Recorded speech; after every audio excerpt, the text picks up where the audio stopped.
Is there a place for a woman like me in entrepreneurship?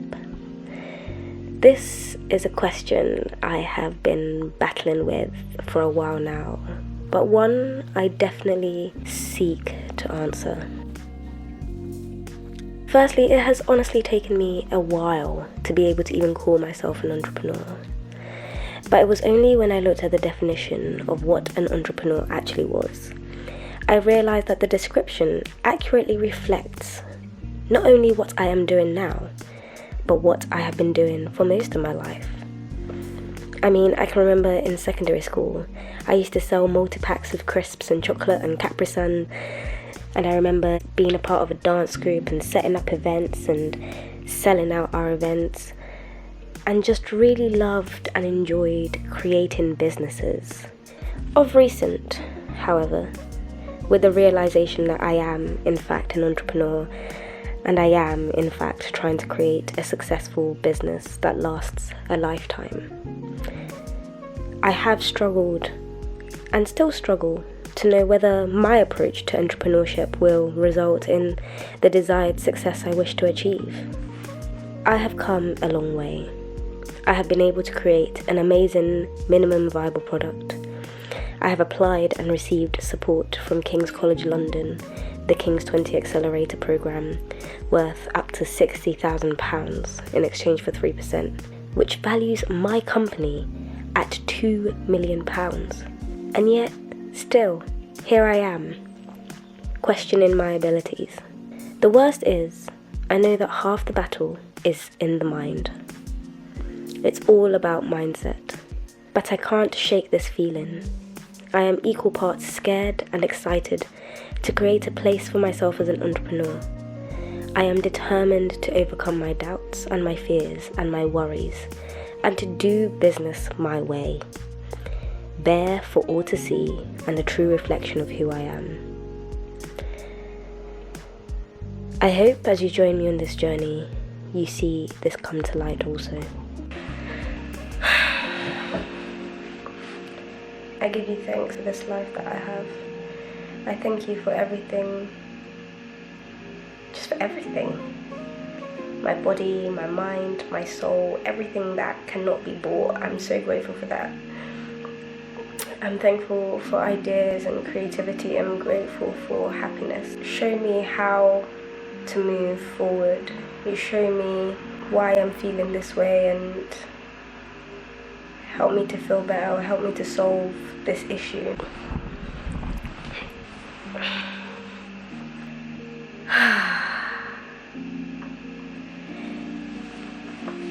Today is just one of those days where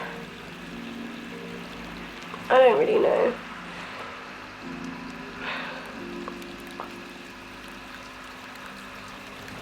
I have been killing it at work this week. Ideas have just been flowing through me and to me. People have been signing up, communicating. I've just launched the channel. Everything has been going great, and this could be a really lonely process. I feel a bit alone. Not alone, I have Jack, but I go through periods of time where I feel like I don't have anyone to talk to. I like to think of myself as a rational person, but I just cannot rationalize how, when things are going well, sometimes I feel sad and alone. This isn't the first time I have felt like this.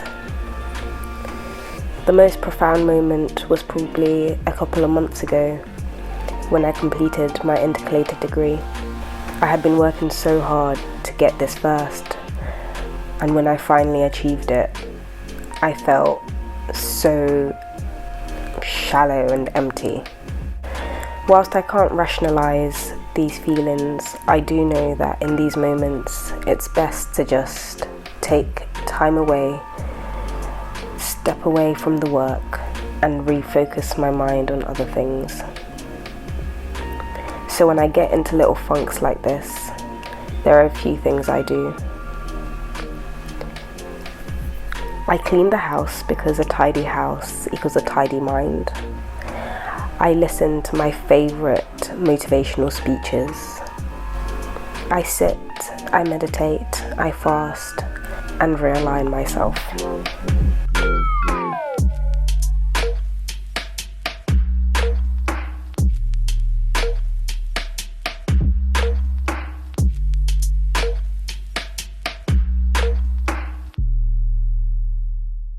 People have always said that entrepreneurship can be a lonely journey.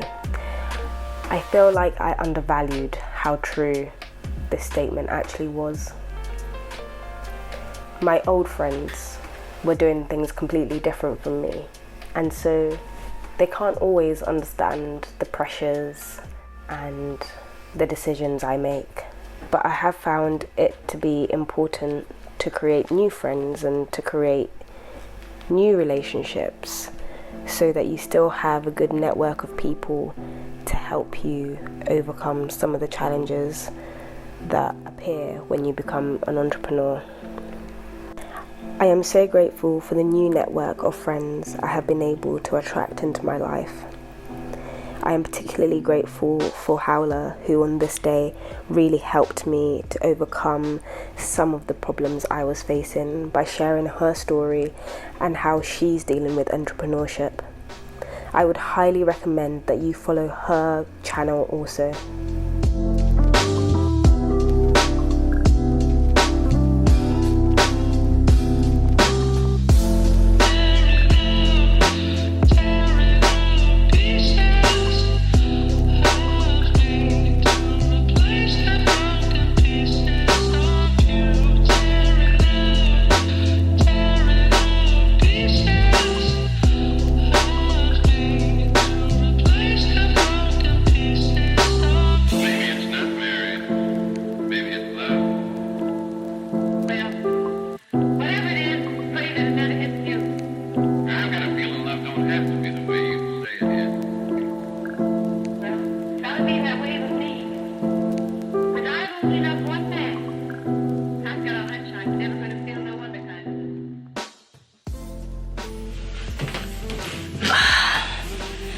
So I just finished the stairs and then had a little voice chat with, I'm gonna call her a really good friend because that's what she's become recently.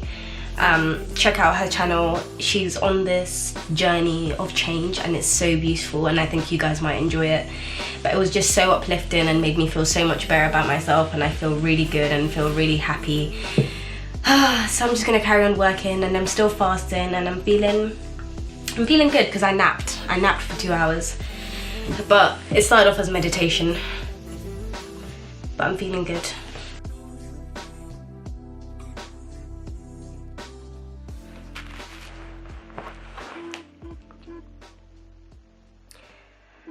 The world is changing, and that is friggin' awesome.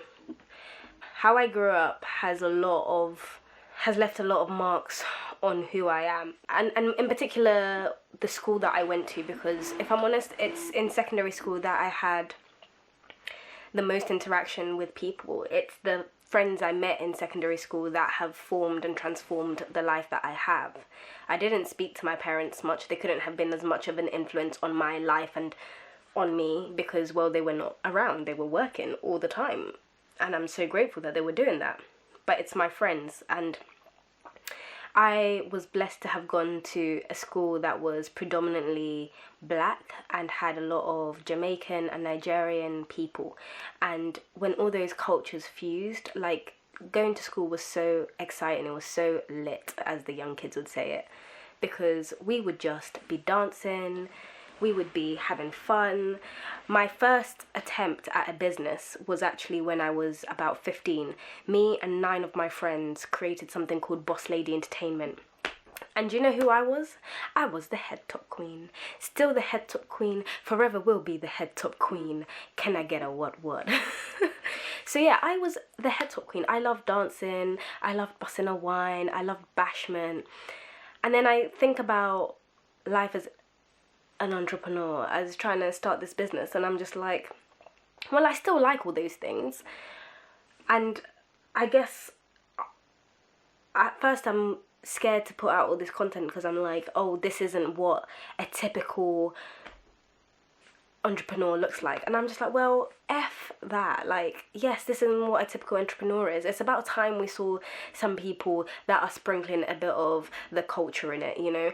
And basically, I think I'm a bit bored and tired of Eurocentric perceptions and patriarchal perceptions of life, the narratives that are presented in sociology, in life, that keep repeating themselves, you know, like, oh, business people have to be prim and proper, business people have to be always put together, business people have to, I don't know, these are probably just the self-perceptions I have, you know, always put together, always you know, be very aggressive, be very standoffish, have that allure that they're hard to reach. And it's not necessarily Western perceptions, but in the sense that there's a lack of community feeling, there's a lack of just having fun. I don't know if you get me, and I hate saying, you know, that being prim and proper and trying to relate that to Westernness, because a lot of black people are prim and proper. My mother would be the definition ideal of prim and proper, but that's not what I'm trying to say. What I'm basically trying to say is there is this narrative that I keep repeating in my mind and I keep seeing of the ideal business type, the business architect, you know, prim and proper, aggressive, what someone might call as male energy, you know, and that's not who I am. I mean, to be fair, I do have a bit of, I think, what I'd call male energy, because I am quite, I don't know, like, very pushy. Is that male energy? I don't know.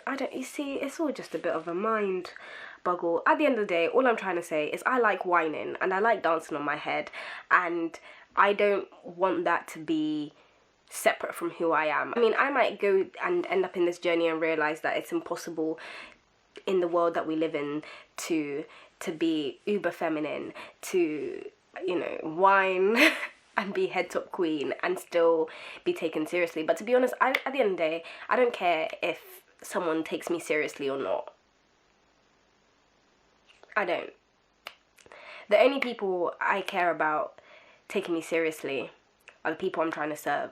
And I'm hoping that the money that I make them, that's enough to show them that they should take me seriously. And if you're not taking me seriously, then shame on you, because then we're constantly just repeating this narrative that to be a business person, you have to be a man. Like, there has to be someone out there that can show girls who were like me that yes, you can make it, you can be smart, you can be intelligent. Because listen, just because I bust a wine, don't get it twisted. I'm out here getting a first-class degree. I am a medical student and I'm also an entrepreneur. Like, you can have both, you can be both. And I'm, you know, just to prove that you can be head top queen and run a successful business, I'm gonna do that shit. I'm gonna do it. So that if you're thinking, oh no, look at me, you know, there's this video out there of me twerking my ass out, twerking my heart out, I can't be taken seriously. All I have to say to that is, listen, the biggest joke is the President of the United States. People might not take him seriously, but he got that title. I don't take him seriously, but he still got that title. So you have to choose, you know, are you going to be you and still get everything you want? Because that is possible. You don't have to pretend to be someone else. You don't have to be anybody but yourself. I don't know if this made sense, but I know I'm just going to keep being me, you know. A little messy, a little sexy, a little saucy, but you don't get, I am smart. I am so smart. This big fat head of mine that is currently baking has a plastic bag underneath. This girl, she's about to make you a whole lot of money, a whole lot of coin.